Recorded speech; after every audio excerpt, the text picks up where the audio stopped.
Roadside memorials are intimate places of grief. They're where mothers cry over lost sons. They're where children wish for their fathers back to life. They're where lovers grieve for each other. Although most people think that roadside memorials are often like this, hand-created, not produced by the state, there are many states that are moving towards roadside markers, signs in general, that replace those. Many of you may know someone that is memorialized by a roadside memorial, and many of you may know someone personally who is memorialized by a memorial. Even though they're not inherently bad, there are some drawbacks.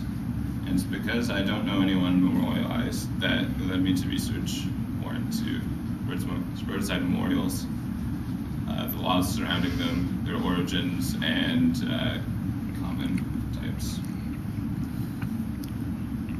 Although there's... I might have turned it off by habit.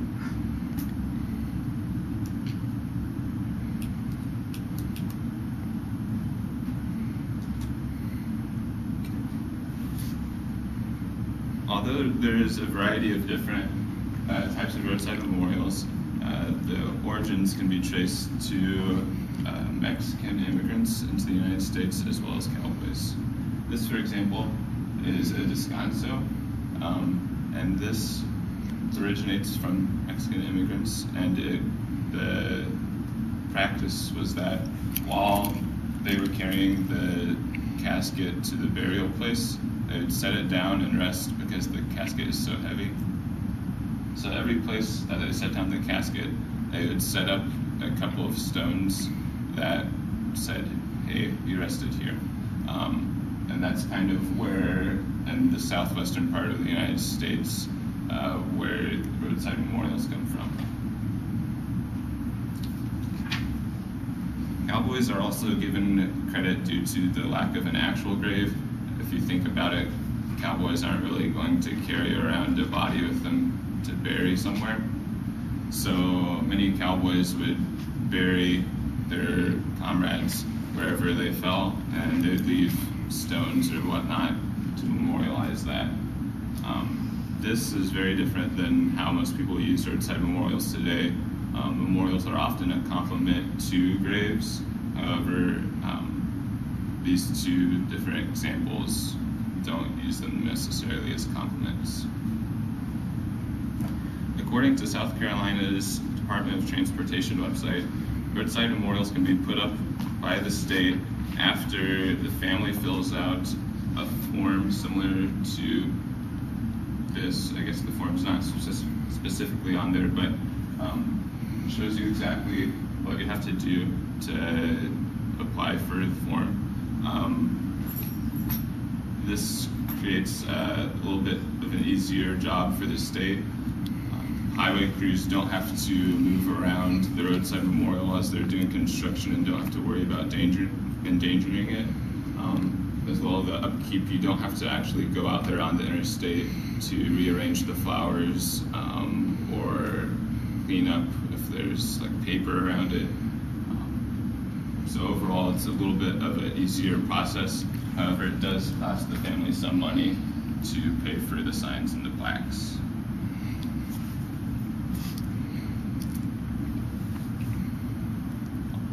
Along with this, many states require permission from the families to put up these plaques.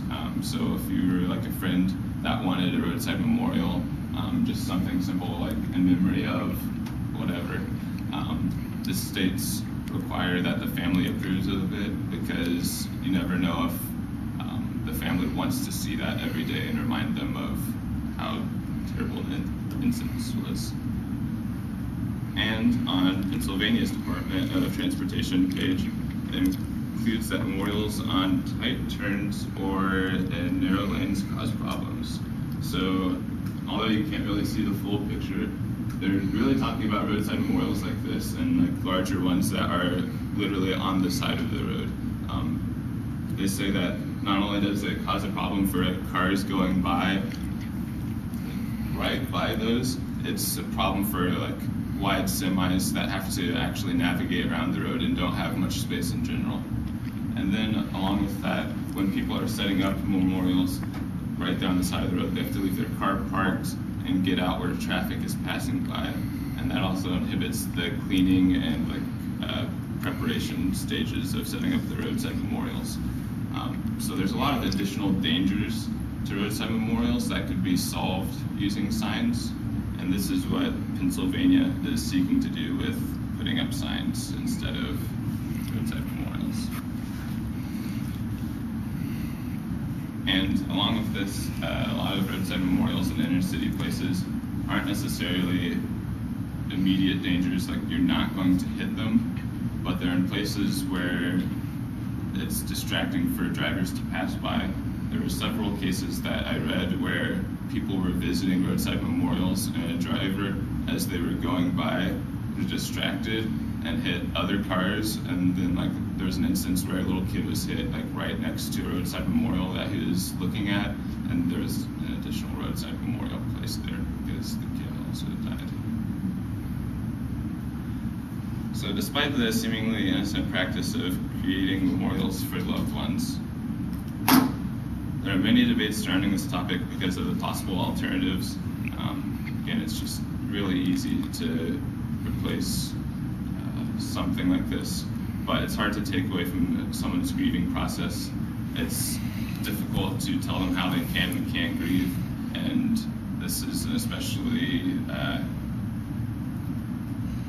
easy topic to offend someone on because you never know what happened, and not all roadside memorials cause these kinds of problems.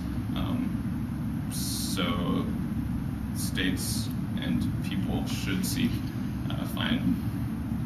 ways to help others in their grieving process.